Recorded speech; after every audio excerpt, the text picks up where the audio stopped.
మీరు మీ పండుగలకు మీరు ఎలా చేసుకుంటారో చెప్పండి. ఇలా పండగకి మేము ఎలా సరదాగా అందరం గడిపేస్తాం అన్నమాట.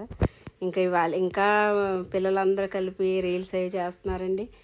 ఇంకా సరదాగా గడుపుతాం. ఇవన్నీ నేను వీడియోస్ ఒకటి అప్లోడ్ చేస్తాను, మీరు చూసి లైక్ చేయండి.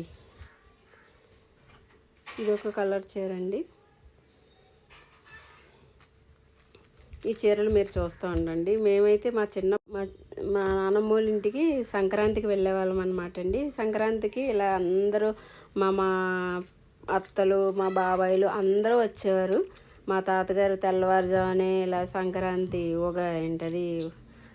భోగి రోజుని తలస్నానాలు చేయించేసి అందరికీ మళ్ళీ సంక్రాంతికి మాకు పొలాలు ఉండేవండి. ఆ పొలాలకు వెళ్ళి మేమందరం సరదాగా గడిపేవాళ్ళం అండి. ఇప్పుడు మా తాతగారు మా నాన్నమ్మ లేక మేము ఇంకా ఆ ఊరు వెళ్ళలేకపోతున్నాం అనమాట. ఆ రోజులు గుర్తు చేసుకుని చాలా